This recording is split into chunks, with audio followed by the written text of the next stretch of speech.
Bonjour à toutes et à tous, ravi de vous retrouver pour cette troisième session du programme Fournisseurs durables. On se retrouve aujourd'hui pour une session sur les droits humains. Donc j'aurai le plaisir de co-animer cette session avec Aline Bardot, qui est en charge chez nous justement de la thématique. Juste un petit écho, mais c'est bon, c'est réglé. Donc qui est en charge de la thématique des droits de l'homme au sein du Pacte mondial de l'ONU Réseau France. Donc voilà, elle vous présentera cette session. Bonjour à tous et toutes.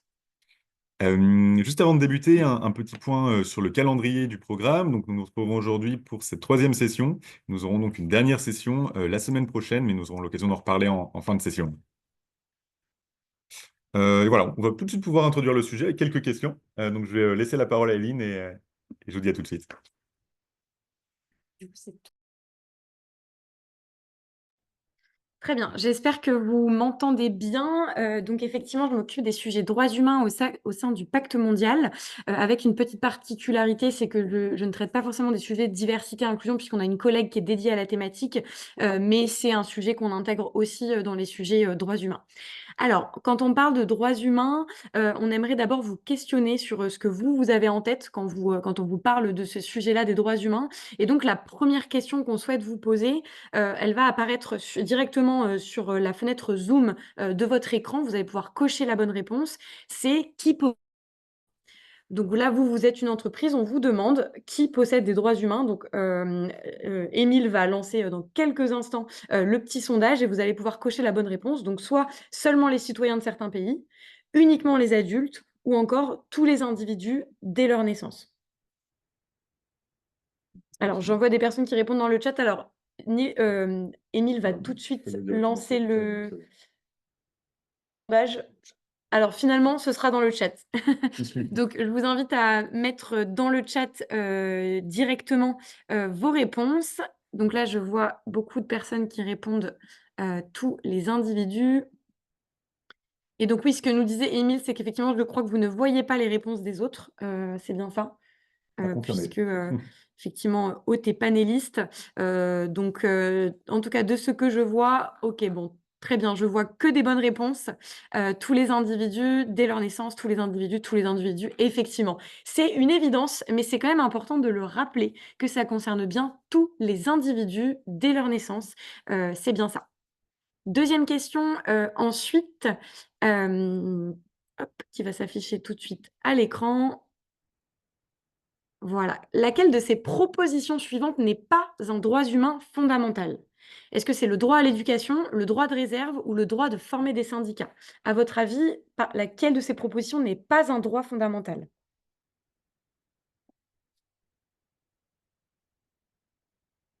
Alors, je vois comme réponse droit de réserve, droit de former des syndicats, droit de former des syndicats, droit de former des syndicats, droit de réserve, droit de réserve, droit de réserve, droit de réserve, droit de former des syndicats, droit de réserve, droit de former des syndicats. C'est assez partagé entre les deux derniers. Il y a beaucoup des deux réponses. La bonne réponse, c'est le droit de réserve. Le droit de réserve n'est pas considéré comme un droit fondamental. Le droit de former des syndicats est un droit fondamental. C'est juste qu'il est un peu plus connu sous un autre nom qui est le droit de réunion collective, le droit à la liberté finalement d'association. Quand on parle de liberté d'association collective, en réalité, on fait référence au droit de former des syndicats. C'est juste qu'il est un petit peu plus provoque, si je puis dire, en l'indiquant directement droit de former des syndicats. Alors, on passe à la troisième question. À votre avis, est-ce qu'un individu peut perdre tous ses droits humains? Oui, et cela arrive fréquemment. Oui, s'il a commis une faute grave, ou non, dans aucun cas. Alors là, c'est effectivement, majoritaire. Non, effectivement, dans aucun cas et effectivement, c'est, bien, toute la philosophie des droits humains, c'est qu'on ne peut pas les perdre et donc c'est important de rappeler ce cadre, général. Vous le savez, hein, nous sommes le Pacte mondial des Nations unies et donc nous avons vraiment à cœur de rappeler ces standards internationaux et en quoi, les droits humains sont vraiment des principes fondamentaux. Heu, on le sait, mais au vu de ce qui se passe dans le monde, les droits humains reculent chaque année et donc il y a quand même une tendance à avoir de plus en plus de violations des droits humains, malheureusement. Et c'est aussi le cas en France, où les droits humains reculent. C'est un constat que font les Nations Unies. Donc c'était important de rappeler ces éléments-là. Et donc je vais revenir sur le cadrage des droits humains avec donc la slide suivante. Donc quand on parle des droits humains, en fait, on parle vraiment des principes qui sont inhérent à tout être humain. Donc quand on dit inhérent, à la personne, c'est vraiment tout ce qui va être donc les principes, les normes qui vont garantir la dignité humaine, la liberté et l'égalité de tous les individus. Et ça, quelle que soit leur nationalité, leur sexe, leur religion, leurs revenus, leur localisation, peu importe, on va vraiment parler ici de dignité humaine, de liberté et d'égalité de tous les individus. Et quand on dit qu'ils sont inhérents à la personne, ça veut dire qu'ils vont avoir en fait 4 caractéristiques. La première, ça va être le fait qu'ils soient universels, donc c'est en fait qu'ils sont applicables à tout être humain. Ils sont indivisibles, donc ça veut dire que tous les droits sont d'égale importance. Un droit ne prend pas le pas sur l'autre et ça, c'est important. Ils sont interdépendants, ça veut dire que l'amélioration d'un droit peut faciliter le progrès d'un autre droit et à l'inverse, la privation d'un droit peut avoir un effet négatif sur un autre droit. Et enfin, la dernière caractéristique, c'est qu'ils sont inaliénables, c'est-à-dire qu'ils ne peuvent pas être perdus, même volontairement. On ne peut pas se retirer un droit humain. Donc, pour rappel, il y a 4 grandes caractéristiques, c'est qu'ils sont universels, indivisibles, interdépendants et inaliénables. Et donc, ces droits, ils sont énoncés. Alors, dans un premier temps, on les connaît bien en France et on y est très attaché. C'est la Déclaration des droits de l'homme et du citoyen, qui a été donc adoptée en 1789. Mais international, il y a aussi un autre cadre qui est donc cette fois-ci, plus international, qui s'est inspiré, hein, de la DDHC française. C'est ce qu'on va appeler la Déclaration universelle des droits de l'homme, qui a été donc adoptée par l'Assemblée générale des Nations unies en 1948. Mais aujourd'hui, on va pas que nommer la déclaration, des droits de l'homme des Nations unies, on va parler plus globalement de la Charte internationale des droits de l'homme. Et en fait, cette Charte internationale des droits de l'homme, elle comprend 3 grands instruments. Le premier, c'est donc cette fameuse Déclaration universelle, des Nations unies qui a été adoptée, hein, vraiment la première fois en 1948 et elle a été complétée par 2 traités internationaux qui ont été ratifiés par la majorité des pays, en 1966. Le premier, on l'appelle souvent le PIDESC, c'est le Pacte international relatif aux droits économiques, sociaux et culturels. Et le deuxième, c'est le PIDCP, c'est le Pacte international relatif aux droits civils et politiques. Et donc ces 3 textes-là, ce sont votre référence en tant qu'entreprise quand vous allez parler de droits humains. Il y a une autre référence quand on parle des droits humains et plus globalement des droits fondamentaux, c'est la déclaration relative aux principes et droits fondamentaux au travail, qui a été donc définie par l'OIT, l'Organisation internationale du travail, et donc là qui, j'ai envie de dire, vous concerne un peu plus, parce que là, en tant qu'employeur, c'est vraiment les droits fondamentaux qui sont, indispensables à respecter pour vous en tant qu'employeur. Et pour le coup, pour autant, alors les déclarations, sur, les droits humains, hem, certains pays ne vont pas appliquer tous les droits humains. Je pense par exemple au droit de former des syndicats. Il y a, dans certains pays, c'est interdit, par exemple, la liberté, d'association. Par contre, tout ce qui touche à l'OIT, donc la déclaration relative aux principes et droits fondamentaux au travail, là, elle a une dimension un peu contraignante parce que les États ont, le devoir de transposer les conventions internationales dans leur droit national et donc un citoyen peut se prévaloir, d'une convention internationale parce qu'elle a été obligatoirement retranscrite dans le droit national. C'est tout l'enjeu des conventions qui ont été signées, par la majorité, des États. Donc là, vous voyez à l'écran, hein, on voit, plusieurs exemples de droits, fondamentaux, de droits humains, donc le droit à l'éducation, le droit à la liberté de pensée et de religion, le droit à la vie privée, le droit à la non-discrimination, le droit à l'égalité entre les hommes et les femmes, le droit à des conditions de travail justes et favorables, le droit à la liberté d'opinion et d'expression et le droit de former des syndicats. Donc, ce qui est important aussi à avoir en tête sur les droits humains, c'est que, c'est pas des droits qui sont forcément établis une fois pour toutes, ils peuvent être actualisés, ils peuvent être complétés. Donc, par exemple, en 2010, l'Assemblée générale des Nations unies a adopté un nouveau, droits humain, c'est ce qu'on appelle le droit à l'eau potable et l'assainissement, qui est en fait a été, vu comme essentiel pour exercer un autre droit qui est le droit à la vie. Et donc on a estimé que, il s'agissait d'un droit fondamental, donc le droit à l'eau potable et l'assainissement, qui a été ajouté en 2010 et l'OIT, a, quant à elle, ajouté en 2022 un nouveau droit fondamental qui vous concerne directement, qui est le droit d'avoir un lieu de travail sûr et salubre. Et donc ça a été ajouté aux 4 autres droits de l'OIT qui sont, également la liberté d'association et la reconnaissance donc du droit de négociation collective, l'élimination de toute forme de travail forcé obligatoire, l'abolition effective du travail des enfants et en dernier, l'élimination également de discrimination. Donc là, l'OIT est venu ajouter un 5e droit en 2022 qui est donc le droit à un lieu de travail sûr et salubre. Donc voilà un petit peu toute la liste, des droits fondamentaux. Quand on pense droits humains, on a souvent ce réflexe de se dire: «Mais est-ce que finalement moi en tant qu'entreprise, je suis concernée?» Parce qu'effectivement, ceux qui ont un rôle fondamental à jouer quand on parle de droits humains, c'est les États. Les États ont la mission de faire respecter et d'appliquer les droits humains par toutes les lois qu'ils vont mettre en place. Mais vous, en tant qu'entreprise, vous avez aussi un rôle à jouer qui est de s'assurer, de la protection des droits de l'homme sur votre lieu de travail et on va le voir dans, idéalement la chaîne de valeur et donc vous avez ce devoir de vraiment respecter, les droits humains. Et donc au-delà du respect, des droits humains, vous avez aussi l'opportunité de les promouvoir et donc ça, vous pouvez les promouvoir dans vos relations avec les parties prenantes, avec vos fournisseurs, vos sous-traitants, dans des relations, commerciales, mais c'est aussi, voilà, vous pouvez travailler à cette promotion, des droits de l'homme. Alors maintenant qu'on a énoncé oui, il y a peut-être des questions, on prend un petit peu après les Je vais prendre questions, à la fin. on va avancer, sur, la prochaine slide et puis on pourra prendre quelques questions.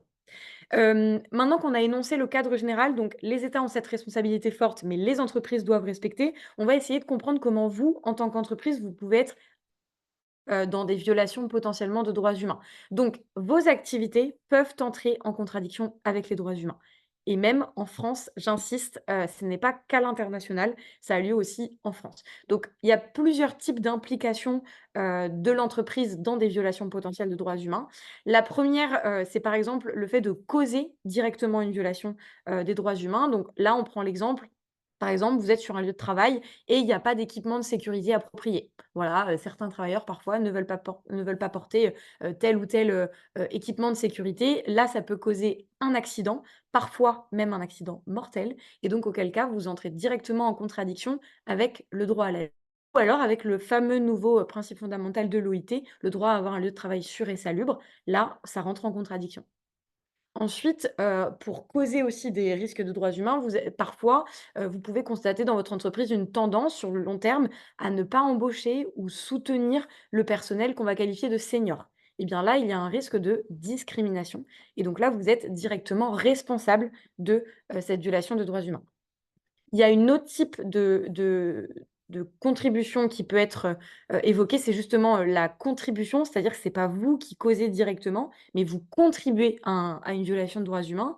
Par exemple, votre usine, elle a des effluents, nocifs qui, pris isolément, ne vont pas forcément être dangereux. Vous n'avez pas forcément identifié ça, comme dangereux, mais en fait, avec les autres usines aux alentours, il va y avoir un effet cumulatif qui va entraîner une pollution et qui va donc mettre en péril la potabilité de l'eau et là, vous l'avez compris, on va toucher à ce nouveau droit fondamental qui est le droit à l'accès potable et à l'assainissement. Et donc là, vous allez être dans une position où vous allez en fait contribuer presque indirectement ou sans le vouloir en tout cas, mais de fait, vous contribuez à une violation des droits humains. Donc voilà quelques exemples, qu'on peut, citer et effectivement, peut-être, je vois dans le chat, quelques questions, je vais essayer d'y répondre à quelques-unes et puis il y en a d'autres qu'on va, évoquer tout au long, de la session on pourra y revenir mais, il y avait une première question, c'est: «Est-ce que vous pourrez nous redonner les intitulés exacts, de ces textes de référence?» Oui, Émile va pouvoir les écrire, dans le chat, donc le la charte internationale, le pacte les 2 pactes et la déclaration et puis la déclaration, de l'OIT. Donc on va vous les réécrire dans le chat. Heu, également, on retrouve ces droits dans les ODD, tout à fait. Les ODD sont en fait, vraiment là pour, venir faire appliquer tous ces standards internationaux. Les objectifs de développement durable, ils sont là pour simplifier, tous les standards internationaux et en faire, des objectifs donc qu'on se donne, mais qui font référence aux droits humains, aux standards, internationaux. Une autre question également, quels pays majeurs, par leur taille ou influence, n'ont pas ratifié, la charte des droits humains? Alors, en fait, sur, la majorité des pays ont ratifié, la charte des droits humains. Je voudrais pas dire de bêtises, mais, on va revérifier, mais il me semble que la Chine n'a pas, ratifier un des traités. Hem, Quel est le traité concerné par le point 2? Ne pas embaucher de profil senior. Alors, pour le coup, ça, c'est ce qui est lié au principe, oui, je relis la question, pardon, parce que je sais que vous n'avez pas accès au chat. Donc, quel est le traité concerné par le point 2, à savoir ne pas embaucher de profil senior? Donc ça fait relatif à ce qu'on appelle, la non-discrimination, puisque, en fait, on a, toute une liste de critères de discrimination. Donc d'ailleurs, j'aimerais vous poser la question. Donc en France, on a un principe fondamental qui est de ne pas discriminer. Combien, à votre avis, il y a de critères de discrimination? C'est-à-dire, vous, en tant qu'entreprise, par quoi est-ce que vous pouvez toucher, par exemple, au recrutement, mais aussi sur le fait de soutenir et promouvoir du personnel, sur une liste de critères de discrimination? Donc, à votre avis, combien en France il y a de critères de discrimination? Alors, je vois dans le chat des personnes qui écrivent quelques chiffres pour l'instant. Je vous laisse me répondre. Alors, il y a Olivier qui nous dit: «Trop, trop de critères de discrimination». Beaucoup d'entre vous me répondent 10, 10, 5. Je vois 26, 25, 10, 5, 50. Alors 50 pour le coup, c'est, un peu beaucoup effectivement, c'est tout de même moins que 50. Je vois au moins une dizaine, je vois 25, je vois aucune idée. Donc plusieurs éléments de réponse. Donc la bonne réponse effectivement a été, citée. C'est effectivement 25 critères de discrimination et même 26 Aurélie effectivement puisqu'il y en a un nouveau qui a été ajouté. Donc 25 critères et donc maintenant 26 c'est, la liste qui est établie par ce qu'on appelle le défenseur des droits. Émile va aussi vous remettre le lien vers, le site du défenseur des droits. Donc c'est, beaucoup de critères de discrimination. On a souvent tendance à penser à, le fait d'évoquer, le discrimination relative au genre ou à la couleur de peau ou à l'âge, mais il y a en réalité d'autres critères, comme par exemple le fait d'appartenir à un tel ou tel parti politique, de la discrimination portée sur la religion. Il peut y avoir aussi le lieu de résidence bancaire, il peut y avoir l'orientation sexuelle, bien sûr. Il y a toute une liste de critères de discrimination qui peuvent vous impacter en tant qu'employeur, par exemple, à nouveau au moment du recrutement ou au moment de l'évolution de carrière, dans l'entreprise. Donc moi, je vous invite vraiment à re-regarder ces critères de discrimination parce qu'en France, c'est malheureusement un des droits humains qui est le plus souvent, violé, qui est le plus souvent mis en péril. Il est très présent dans notre pays, on a du mal à l'enrayer, et donc il y a, voilà, beaucoup de risques de discrimination. Donc je vous invite vraiment à aller re-regarder régulièrement toute cette liste, de critères de discrimination. Donc, quel est le site sur lequel on peut les trouver? Donc, Émile va vous envoyer, c'est le site du défenseur des droits. Pour information, on dit le chiffre de 25 et de 26. En réalité, ça oscille entre 23 et 26, puisque le code de la fonction publique et le code du travail ne va pas tout à fait énumérer les mêmes. Le code du travail, c'est 24, le code de la fonction publique, on est plus à 23. Donc, on préfère prendre le standard haut qui est celui du défenseur des droits, qui est vraiment, voilà l'institution publique qui fait référence à tous ces sujets-là et donc c'est mieux de prendre le référentiel le plus haut, mais dans le code du travail, voilà, vous avez quand même la majorité, des critères de discrimination qui sont, énoncés. Je pense que c'est à peu près bon pour les questions. On va reprendre le déroulé, de la session. Donc qu'est-ce que vous risquez, vous, en tant qu'entreprise, si jamais il y a un des droits humains qui n'est pas respecté dans votre entreprise ou que vous pouvez contribuer ou être lié à une violation? Alors le premier, d'abord, c'est une responsabilité morale. Voilà, quand on parle des droits humains, ça paraît une évidence, mais vous avez aussi une responsabilité morale de les respecter et donc c'est important, que vous en ayez, conscience. Mais au-delà de la responsabilité morale, c'est des risques légaux qui peuvent apparaître puisque la plupart des droits humains sont retranscrits dans le droit national et donc ils sont contraignants pour vous en tant qu'entreprise et il peut y avoir des actions en justice si jamais l'un ou l'autre, des droits n'est pas respecté. C'est d'autant plus le cas en France avec ce qu'on appelle le devoir de vigilance. Certains d'entre vous, connaissent cette loi, mais c'est donc la première loi, dans le monde qui oblige les entreprises multinationales à respecter les droits humains dans leurs opérations, mais aussi dans, des relations commerciales établies. Donc ça touche la chaîne de valeur et donc vous, en tant que fournisseur, une grande entreprise peut vous demander quel type d'action vous avez mis en place dans votre entreprise parce qu'elle peut être responsable devant la loi, si jamais vous avez, violé potentiellement un droit humain. Et là, on peut faire référence également, au fait que ce n'est pas qu'à l'étranger, mais en France, puisque la première décision donc de la, chambre spéciale de la cour d'appel, de Paris en décembre, a rendu un premier arrêt concernant donc l'entreprise La Poste. Vous en avez, sûrement entendu parler. Donc pour l'instant, il n'y a pas de décision puisque La Poste fait appel, mais ce premier arrêt fait référence au fait qu'on estime que La Poste décembre 2023, tout à fait. Fait référence au fait que La Poste n'a pas identifié un risque dans ses opérations, qui est le fait qu'il y avait des travailleurs sans papier dans un entrepôt logistique en France. Et donc c'est très symbolique, hein, le fait aussi que la cour, le premier arrêt qui est rendu se passe sur des actions qui ont lieu en France et non pas forcément à l'étranger. Donc oui, il y avait effectivement des travailleurs sans papier dans un entrepôt logistique, donc des travailleurs qui n'avaient pas de protection sociale et qui n'étaient pas en situation, régulière, en France. Donc là, je tiens à préciser que La Poste n'a pas été mis en cause sur le fait, qu'il y avait des travailleurs sans papier. Elle a été mise en cause sur le fait qu'elle n'avait pas identifié sur sa cartographie des risques, qu'il y avait ce risque-là qui était présent. Donc voilà, des risques légaux qui peuvent exister, des risques aussi opérationnels. Donc là, je peux reprendre l'exemple du fait, par exemple, qu'il n'y ait pas d'équipement de sécurité, qui soit optimal dans l'entreprise et ben, forcément ça perturbe, il peut y avoir un accident de travail et donc ça perturbe les opérations, de l'entreprise.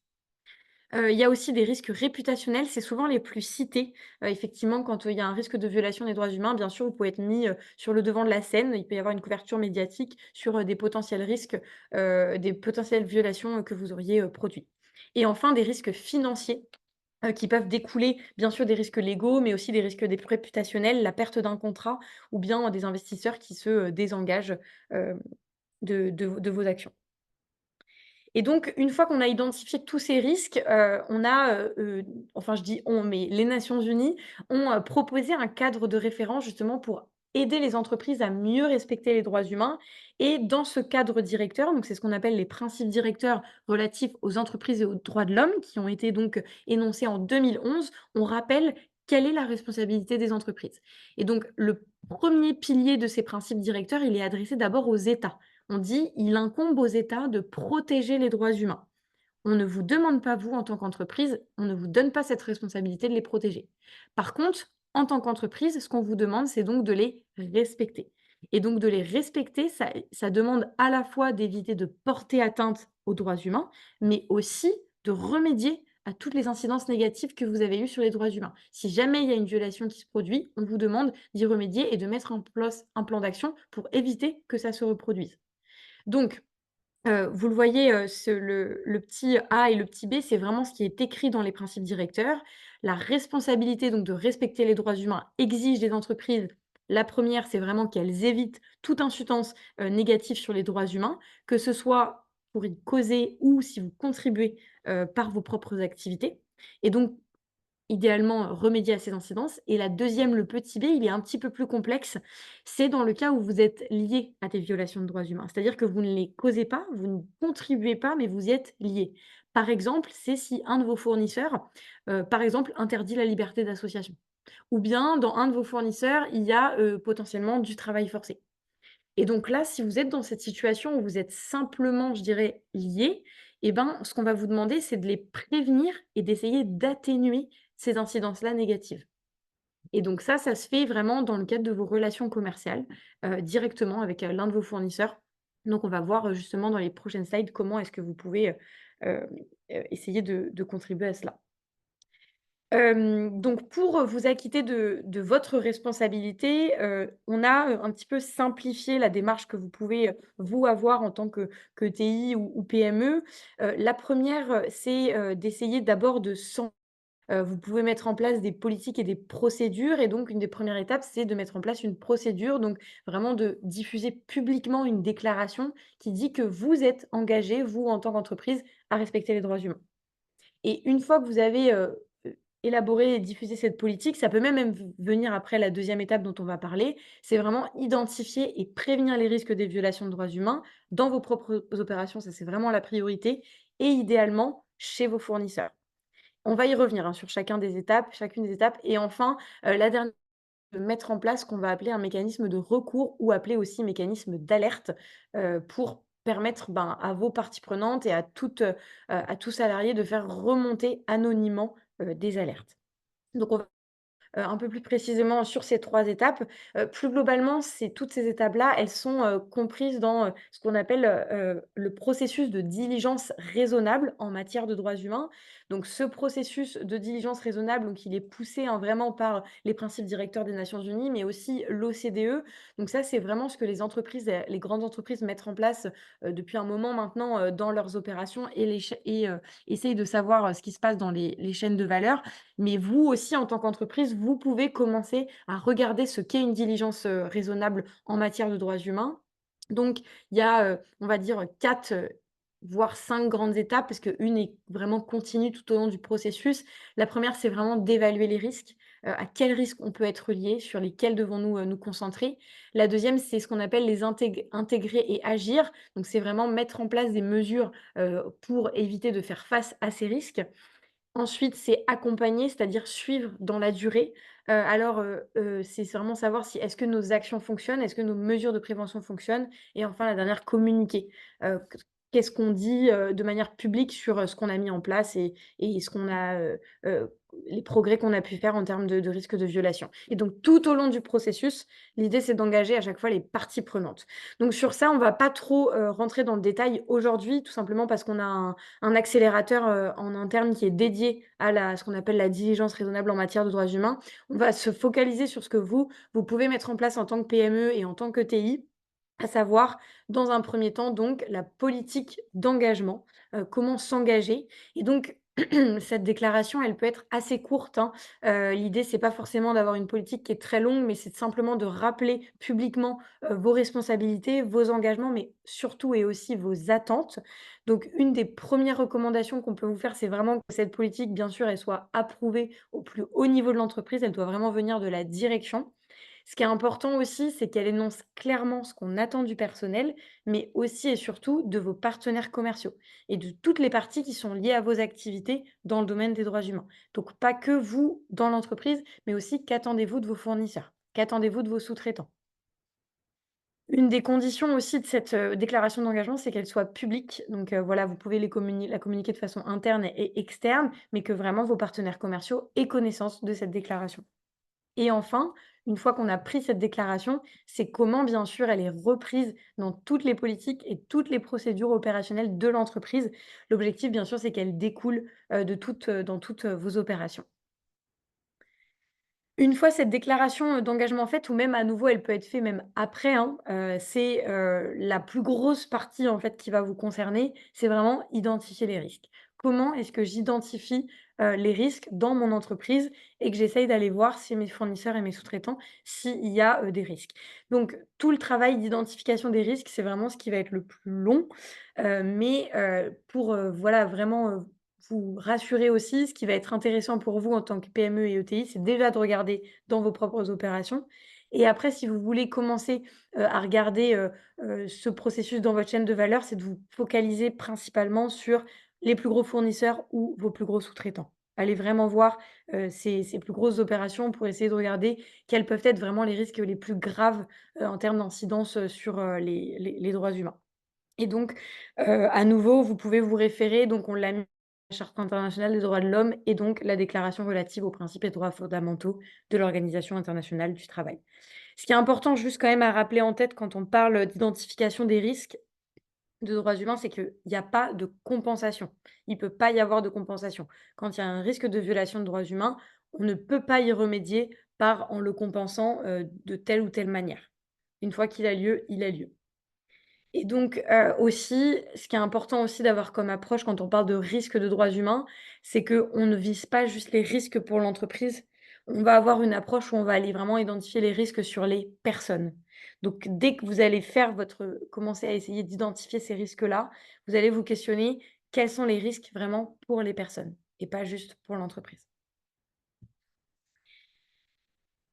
Une des outils, Pardon, un des outils que vous avez à disposition, c'est ce qu'on appelle une carte thermique, pour en fait coter les risques. Quelle va être la probabilité et quelle va être la gravité? Donc vous voyez sur le côté gauche, la gravité, c'est-à-dire est-ce que c'est limité, est-ce que c'est significatif, est-ce que c'est critique, est-ce que c'est catastrophique? Donc en termes de gravité et de risque et sur, l'horizontale, vous avez donc la probabilité. Est-ce que c'est improbable? Est-ce que c'est rare? Est-ce que c'est possible? Est-ce que c'est fréquent? Et vous pouvez placer les différents risques droits humains sur ce mapping des risques en vous basant sur ce que disent les différentes parties prenantes, en vous basant sur ce que disent, les ONG, les organisations internationales sur tel ou tel risque, en fonction aussi du pays où vous êtes situé et essayer de les positionner. L'objectif étant après, quand vous allez mettre en place un plan d'action potentiel, de vous focaliser vraiment sur les risques les plus graves, donc tous ceux qui vont être sur la partie rouge. Quand on parle des droits humains, on a souvent tendance à se dire: «Bah, tout est grave», mais ce qui est important, c'est pas de se dire: «Tout est grave», c'est de se dire: «Alors certains peuvent être très graves, oui, mais est-ce qu'ils peuvent être probables dans mon entreprise? Est-ce qu'ils peuvent, voilà, est-ce qu'ils sont rares? Est-ce qu'ils sont possibles ou est-ce qu'ils sont fréquents?» C'est ce qui fait que certains, même s'ils vont être considérés comme critiques, vont en fait se retrouver dans le rare et donc ne pas être dans vos risques saillants, c'est-à-dire tous les risques qui vont être en rouge. Une fois qu'on a donc identifié, les risques, l'objectif bien sûr, c'est d'éviter qu'ils se produisent. Donc comment est-ce qu'une entreprise, quand une entreprise cause ou peut causer une incidence négative sur les droits humains, eh bien, elle peut prendre des mesures nécessaires pour, les prévenir et donc les faire cesser.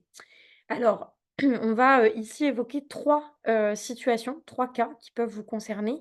Donc dans le premier cas, c'est effectivement le cas où vous avez, le pouvoir de prévenir ou d'atténuer directement l'incidence négative. Donc c'est par exemple quand vous causez directement, ce risque.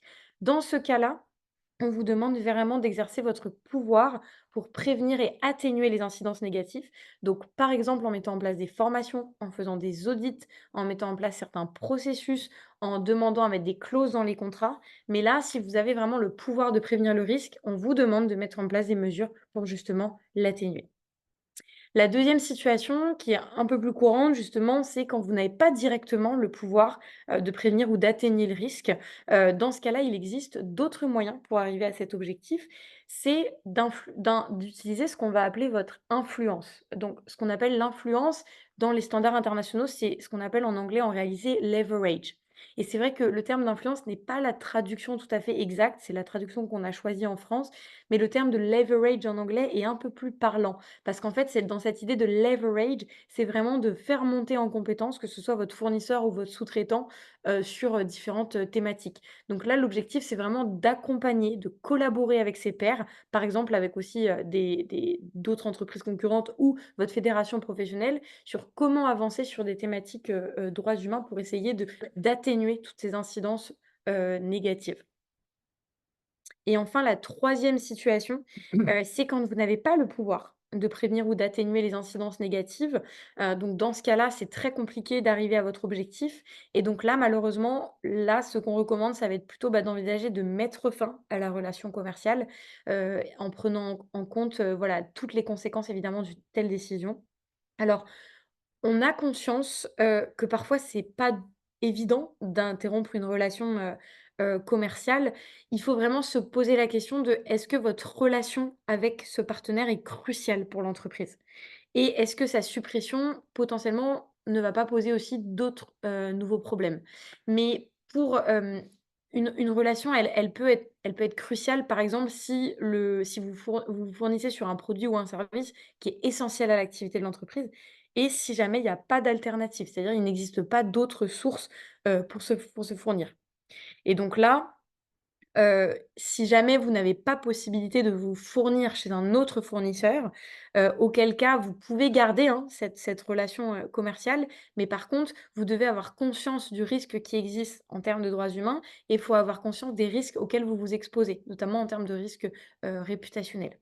Et donc l'objectif là, c'est ce qu'on va vous demander, c'est à minima d'identifier le risque et d'essayer de mettre en place des mesures. Et c'est d'ailleurs si un jour vous avez une action ou un risque réputationnel ou un risque en justice, concernant une affaire, comme celle-ci, ce qu'on va vraiment regarder, c'est est-ce que vous aviez identifié et est-ce que vous avez mis en place les mesures nécessaires? Si jamais vous avez, maintenu le lien. Et donc faut que vous soyez prêts aussi à accepter les conséquences, mais parfois ça existe. On va prendre un cas qui est assez médiatique et qui est assez concret.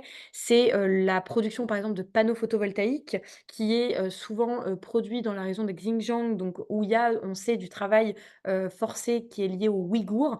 Donc cette situation, elle est un peu particulière parce qu'en réalité, le travail forcé des Ouïghours, c'est un travail forcé qui est imposé par l'État et donc là, l'entreprise a très peu de marge de manœuvre pour agir sur cette situation puisque c'est l'État qui décide d'imposer ce travail forcé et donc là, il faut savoir que cette situation-là en particulier, des entreprises ne peuvent pas se fournir ailleurs en termes de panneaux photovoltaïques, donc continuent d'entretenir la relation, commerciale. En revanche, elles travaillent avec les pouvoirs publics et notamment l'Union européenne pour essayer de faire en sorte que l'Union européenne, d'un point de vue vraiment étatique et international, ait un poids auprès de la Chine pour essayer de faire en sorte de réduire vraiment ce risque, droits humains.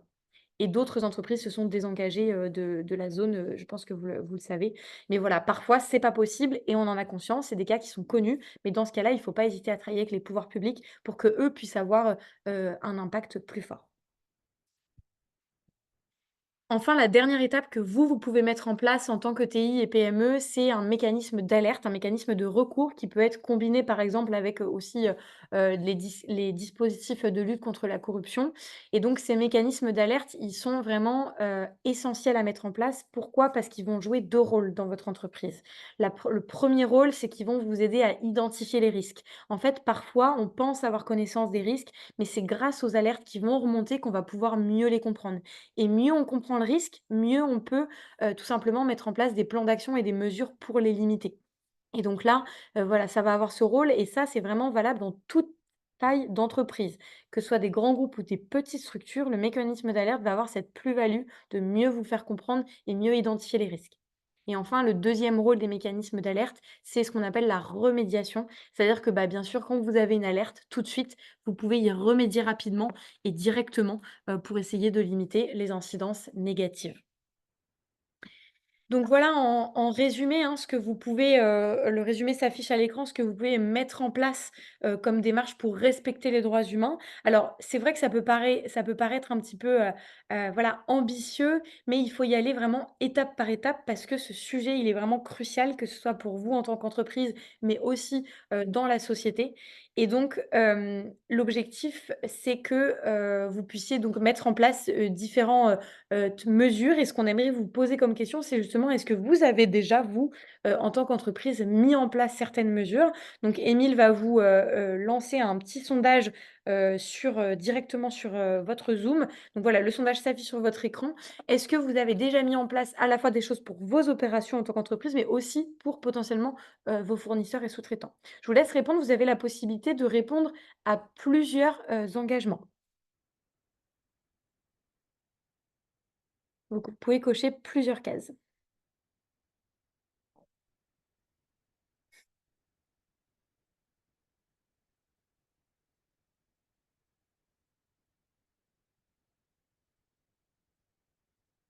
Alors, on a une personne qui nous dit que le son est un peu haché. Alors, ça vient que d'une personne, donc je pense effectivement que ça vient de votre connexion, Olivier, puisque on n'a pas eu d'autres retours, sur le son.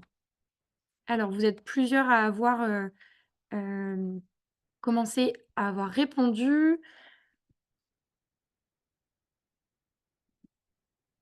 Alors, il y en a, on va dire une petite moitié d'entre vous, 45 précisément pour l'instant, qui n'ont mis en place pour l'instant aucune action dans l'entreprise.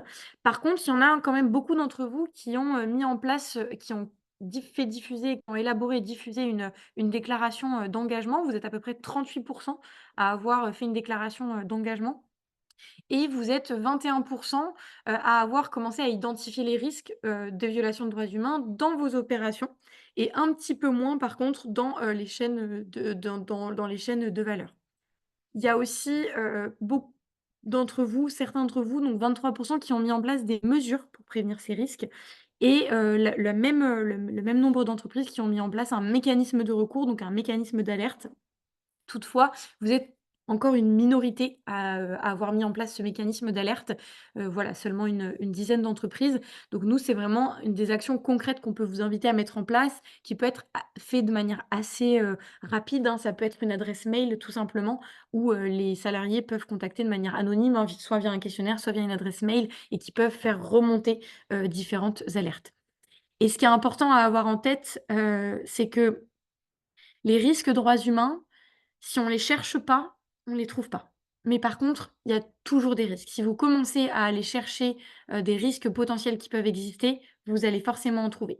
Et à nouveau, j'insiste, on ne vous demande pas forcément, qu'il y ait un résultat. Et même dans les nouvelles réglementations européennes, on ne demande pas forcément un résultat aux entreprises, mais on demande à minima, heu, des moyens. C'est-à-dire de mettre en œuvre des moyens, des processus pour à minima identifier les risques. Alors merci en tout cas d'avoir répondu au sondage, ça nous donne une bonne idée.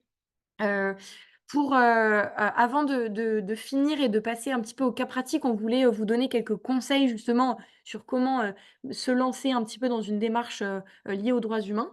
Le premier conseil, c'est sur la politique. Sachez que vous avez des trames disponibles en ligne, ou en tout cas des exemples de politiques, beaucoup de grands groupes ont déjà, mis en place des politiques d'engagement, donc vous pouvez consulter, ces politiques-là, ou aussi vous aider, hein, de l'intelligence artificielle, qui peut vous aider à cadrer, ces déclarations. Ensuite, sur l'identification, des risques, vraiment la recommandation, qu'on vous donne, c'est, d'aller regarder d'abord du côté de vos plus gros fournisseurs et de vos plus gros sous-traitants, donc quel est votre plus gros volume d'achat et surtout sur les risques de violation les plus graves. Même les grandes entreprises, quand elles publient leur politique d'engagement sur les droits humains, vont en fait, en réalité, publier sur vraiment les risques, ce qu'on va appeler saillants, donc c'est vraiment les risques les plus graves. Et enfin, sur le mécanisme, d'alerte, ça peut être, voilà, comme j'ai dit tout à l'heure, une simple adresse mail, qu'il est possible de contacter, anonymement ou, un questionnaire. On va, maintenant, regarder quelques exemples et puis on consacrera, la dernière partie de la session à quelques questions-réponses. Donc on va vous donner quelques études de cas. Donc on va prendre l'exemple d'une entreprise qui a, 180 salariés. Donc on a appelé une entreprise prox qui fabrique donc des fournitures de bureaux. À la suite de plusieurs demandes de ses clients, donc de plusieurs donneurs d'ordre, hein, qui ont fait passer différents questionnaires ou en lien avec la CSRD que vous avez vu, hein, lors de les premières sessions, une entreprise peut vous poser des questions. Eh bien, elle se dit que, le dirigeant se dit: «OK, je souhaite formaliser ma démarche en matière de droits humains». Donc là, il y a vraiment, une première prise de conscience qui est prise en compte par le dirigeant. Et donc après cette prise de conscience, le dirigeant se dit: «Ben, comment fonctionner? Ben, je vais rassembler, mes salariés, mettre en place une équipe, interfonctionnelle qui va avec, différents, salariés de l'entreprise, qui va travailler sur l'identification de ces risques liés aux droits humains, à la fois dans l'entreprise, mais aussi chez, ses fournisseurs. Et donc là, on va regarder les risques de discrimination, de santé et sécurité au travail, travail des enfants, toute la liste qu'on a pu évoquer, en amont. Et ce qu'il en ressort de cette équipe, interfonctionnelle, c'est que, l'entreprise commence à prendre des décisions. Donc la première, c'est de mettre en place une déclaration d'engagement et de demander à ses fournisseurs de suivre un code de conduite. Et on se rend compte aussi qu'il y a un risque dans l'entreprise, malheureusement, de discrimination. Et donc, l'entreprise décide, par exemple, de mettre en place une sensibilisation auprès des salariés, de manière générale, sur les droits humains, mais aussi sur les sujets de discrimination. Et donc, mettre en place, par exemple, ce qu'on appelle des entretiens structurés pour éviter, à l'embauche et au moment des entretiens annuels, tel ou tel risque de discrimination. Et enfin, l'entreprise décide de mettre en place une adresse mail pour collecter des alertes. Donc ça, c'est la première re étude de cas. La deuxième, c'est une entreprise beaucoup plus petite qu'on a appelée NUM, une entreprise, par exemple, de 30 salariés qui fabrique un composant électronique, et le dirigeant souhaite s'assurer que son entreprise respecte les droits humains. Donc là, elle va, commencer avec, quelques salariés à réfléchir également au risque, de violation potentiellement de droits humains dans leurs activités et aussi dans leur chaîne de valeur. Donc elles vont commencer par leurs 3 plus gros fournisseurs et là, l'entreprise va se rendre compte qu'effectivement, il y a une entreprise qui lui vend, ses principales pièces qui potentiellement, il y aurait un risque de travail forcé. Alors, je précise, quand on parle de travail forcé, c'est pas forcément, l'image, qu'on va avoir, à savoir, voilà, un salarié qui va être, enchaîné, et qui va être obligé de travailler. Ça peut être aussi de nos jours, du travail forcé, c'est par exemple le cas de, migrants où on va retirer le passeport. Ça a lieu dans beaucoup de pays, c'est même légal dans certains pays, c'est même normal, je dirais, dans certains pays et donc on ne se rend pas compte, mais en réalité, le salarié est donc, ne peut plus partir du pays et donc il est dans une situation de travail forcé parce qu'il est contraint de travailler, tout simplement parce qu'il doit des fois reverser de l'argent à la personne qui lui a permis de trouver ce travail et donc là, c'est une situation de travail forcé. Donc là, voilà, l'entreprise NUM de 30 salariés suspecte un de ses plus gros fournisseurs qui a un risque de travail forcé. Et donc, comment faire? Eh ben, dans cette situation, l'entreprise va mettre en place quelques premières mesures. D'abord, elle va prendre contact avec une organisation de la société civile dans la zone où est localisé, ce fournisseur et essayer de travailler avec d'autres entreprises qui se fournissent aussi auprès de ce fournisseur ou dans la région pour essayer vraiment de savoir, de mieux comprendre ce qui se passe et de, éventuellement, bah, réévaluer la relation commerciale. Est-ce qu'elle est indispensable ou non? Et donc là, il devrait y avoir une prise de décision. Est-ce qu'on continue la relation commerciale ou est-ce qu'on y met fin? Si on y continue, eh bien, on essaye de voilà, dire à cette société civile ou, à l'État qu'on souhaite vraiment, qu'il y ait, un mouvement pour, mettre fin à cette violation des droits humains et l'entreprise peut, par exemple, aussi élaborer et diffuser une déclaration d'engagement. On vous a mis aussi à disposition, dans, le PowerPoint quelques ressources utiles. On nous demande souvent, bah, est-ce qu'il y a une liste officielle, des pays à risque? Il n'y a pas de liste officielle, parce que c'est des sujets qui sont parfois délicats et assez subjectifs, pour être tout à fait, transparente. Par contre, les Nations unies, et même les États s'appuient sur certaines ressources que vous voyez à droite qui sont, vraiment internationalement, reconnues, comme l'indice CSI, donc des droits dans le monde en 2024. C'est, d'abord un site qui met en avant, est-ce qu'il y a une liberté d'association qui est possible dans tel ou tel pays? Donc là, vous allez pouvoir vraiment, retrouver, par pays, des risques identifiés. Vous avez aussi la Fairtrade Risk Map qui identifie beaucoup de risques les droits humains. Vous avez le rapport annuel mondial de Human Rights Watch qui fait état, des droits humains dans le monde et vous avez aussi le Global Slavery Index qui va faire état de ce qu'on appelle donc, l'esclavage moderne dans le monde et vous avez aussi, nous, le Global Compact, on a un navigateur, donc le Business and Human Rights Navigator, où vous allez retrouver énormément d'infos, sur cette thématique-là. Alors, j'espère que vous êtes, toujours là, et donc ce que je vous propose, c'est de prendre les 10 dernières minutes pour un temps de questions-réponses. Donc vous avez, la possibilité, de poser directement dans le chat, des questions, et vous avez également l'onglet questions-réponses, qui s'affiche, nous, sur notre écran en tant que panélistes, qu'on peut prendre, en compte. Ouais, tout à fait. Juste ton micro. Merci beaucoup. Merci beaucoup, Eline, pour la présentation. Donc, comme Eline l'a dit, n'hésitez pas à poser vos questions soit dans l'onglet QR, soit directement dans le chat. En parallèle de vos questions, on vous met, comme à chaque session, un petit sondage de satisfaction qui prend quelques secondes à être rempli. Donc voilà, n'hésitez pas aussi à le remplir, ça nous est toujours très utile pour potentiellement mieux cadrer nos sessions. Alors, on voit comme commentaire, que la présentation était très claire, donc merci pour, alors je sais pas si on m'entend bien, Émilie, ouais, je rallume mon micro. Merci aux personnes qui nous disent dans le chat que c'était très clair et passionnant. Ça fait plaisir d'avoir ces retours-là. Toutefois, n'hésitez pas à poser des questions, sur comment est-ce que vous, ça peut vous impacter, s'il y a besoin de plus de détails, sur quelques éléments. On a 10 minutes devant nous, pour y répondre.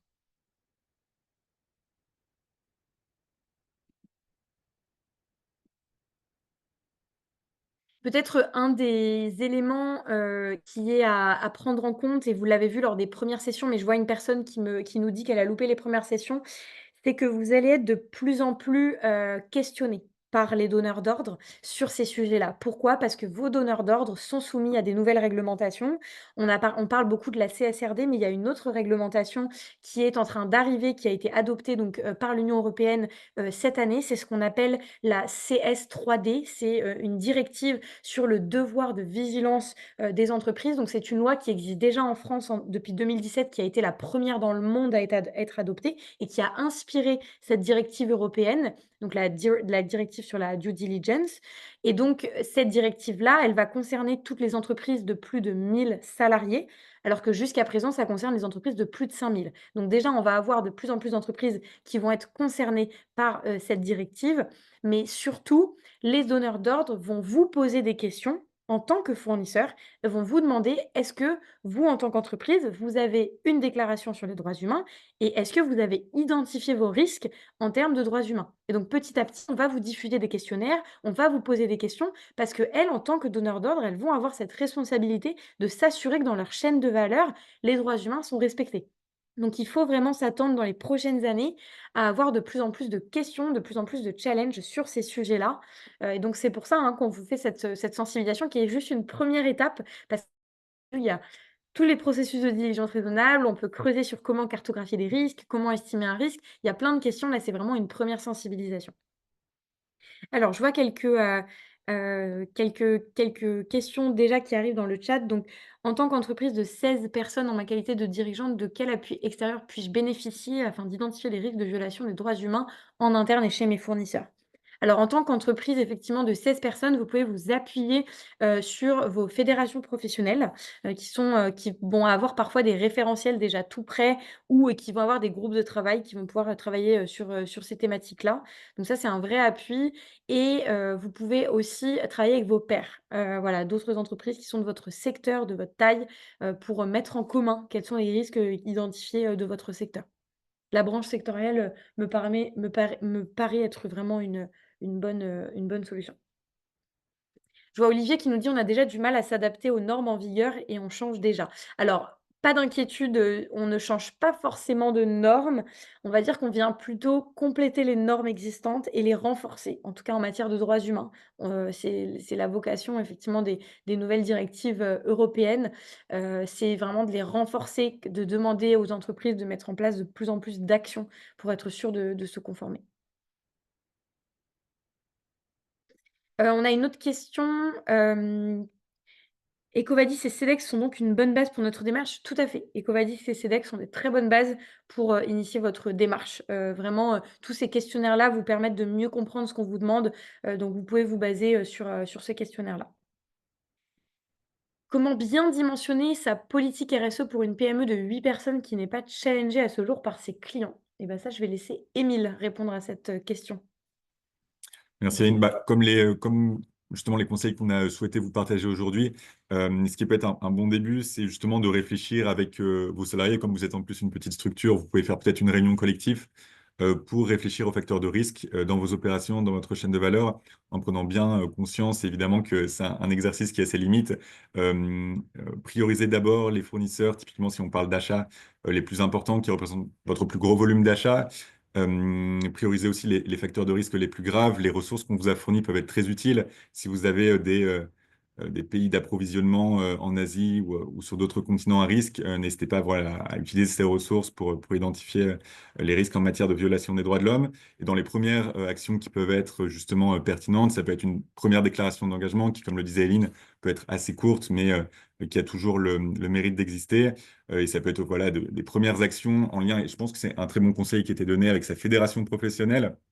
Quand on est une PME, on se retrouve assez démuni, assez souvent d'ailleurs, sur beaucoup de sujets, mais particulièrement peut-être sur celui-ci. Donc voilà, si vous avez la possibilité, l'opportunité de dialoguer, de discuter, d'échanger avec d'autres entreprises de votre secteur d'activité via des fédérations professionnelles ou via d'autres réseaux d'ailleurs, n'hésitez pas à en prendre parti et à saisir l'opportunité. Ça peut être un bon moyen de réfléchir aux actions de réduction des risques qui, on en a tout à fait conscience, peuvent être assez ambitieuses ou nécessiter beaucoup de ressources pour des entreprises de votre taille. On a aussi une personne qui nous témoigne effectivement qu'elle soulève souvent ces questions auprès de ses clients PMI, donc vraiment toute petite entreprise, mais que les dirigeants ne se sentent pas toujours concernés parce qu'ils ne sont pas sensibilisés sur la chaîne de valeur et qui s'arrêtent souvent aux achats. Effectivement, c'est important de prendre de plus en plus conscience qu'avec les nouvelles réglementations européennes, l'objectif, c'est d'avoir une vision globale et donc en fait de vraiment se renseigner petit à petit, sur, la chaîne de valeur et donc c'est le rôle qu'on a aujourd'hui, c'est de vous sensibiliser. Ça reste vraiment une sensibilisation. C'est vrai qu'on n'est pas, là, on vous apporte pas, on a essayé d'introduire quelques outils, mais on peut pas, voilà, lancer les grands outils, mais il y a des outils très concrets qui existent. C'est par exemple des arbres de décision. Comment est-ce que je prends une décision sur tel ou tel risque? Il y a toute la cotation des risques aussi en termes de gravité, de probabilité, tous les outils liés aux cartographies. Donc, on ne peut pas vous surcharger en termes d'outils. Vraiment, en tant que petite structure, l'objectif pour vous, c'est déjà de prendre conscience, de se dire, en fait, oui, je respecte la loi, mais est-ce que c'est suffisant? Est-ce que je m'assure que dans mon entreprise, vraiment, la loi est vraiment respectée? Et qu'en est-il de mes plus gros fournisseurs? Est-ce que je vais pas aller regarder quand même du côté de mes plus gros fournisseurs? Est-ce que je peux pas essayer de les questionner, échanger avec eux? La force que vous avez en tant que petite entreprise, et ça, c'est une vraie force, c'est que vous avez souvent des relations fortes avec, vos sous-traitants, avec, vos fournisseurs, parce que, beh, voilà, vous êtes des plus petites structures et donc vous avez la possibilité de mieux les connaître. Et rien de mieux que des échanges aussi parfois, lors d'un déjeuner, d'une réunion d'affaires pour échanger sur ces sujets-là. Ah bah d'ailleurs, est-ce que vous avez mis en place une adresse email? Est-ce que ça vous est arrivé, d'avoir des alertes? Il y a certaines entreprises qui nous disent: «Ah bah moi c'est bon, il y a pas d'alerte». Généralement, je ne sais pas si c'est toujours bon signe qu'il y ait pas d'alerte. En réalité, des grands groupes se sont aperçus que parfois, quand il y avait pas d'alerte, c'est parce que tout simplement le mécanisme n'était pas connu de la part des salariés ou qu'ils n'avaient pas confiance dans le mécanisme d'alerte. Donc voilà, il ne faut pas toujours se dire que c'est pas parce qu'il y a rien qui remonte que ça n'existe pas. Et donc ce qu'on vous demande, c'est, vraiment de au moins se dire: «Bah, il est possible qu'il y ait un risque. Voilà le risque qu'il est possible d'y avoir et qu'est-ce que je fais face à ce risque?» Et à nouveau, si vous êtes une petite structure qui agit qu'en France, je peux déjà, d'ores et déjà vous le dire, le risque le plus courant, c'est le risque de discrimination et le risque sur les lieux de travail, en termes de santé et sécurité. Ce sont vraiment les 2 risques, fondamentaux qui peuvent exister. Est-ce que le Global Compact propose ou met à disposition un atelier de sensibilisation sur les risques liés aux droits humains? Oui, on a un parcours à nouveau qui s'appelle l'accélérateur droits humains, qui est un parcours très complet de 6 mois où on va parler, de ces risques-là. Donc vous pouvez, rejoindre cet accélérateur droits humains qui est très complet et de manière un peu plus, je dirais, rapide, il y a, des sensibilisations sur notre plateforme qui s'appelle l'académie où vous pouvez, être sensibilisé, voilà, de face avec un petit parcours e-learning, donc c'est beaucoup plus court et ça vous permet d'avoir les grands enjeux. Donc l'académie qui est accessible à tout membre, du Global Compact. Eh Eh bien, bien, il il est est 11h50. 11h59, je crois qu'on a répondu à la plupart des questions si je me trompe pas, donc je vais laisser le mot de clôture à Émile. Parfait timing. Parfait timing. Merci beaucoup, Eileen. Comme ça a été dit, cette session était vraiment une sensibilisation sur le sujet des droits humains. J'espère que ça vous a plu. En tout cas, c'est les retours qu'on a eus dans le sondage de satisfaction. Donc, merci beaucoup. Et donc, on se retrouve la semaine prochaine sur le sujet de la sensibilisation à la formalisation, justement, et au suivi d'une démarche RSE. Donc, vous aurez aussi quelques outils, ressources pour bien cadrer, bien structurer votre démarche RSE. Et on vous donnera aussi quelques bonnes pratiques sur le suivi et la communication sur ce sujet. Donc, très bonne journée à toutes et tous et à la semaine prochaine.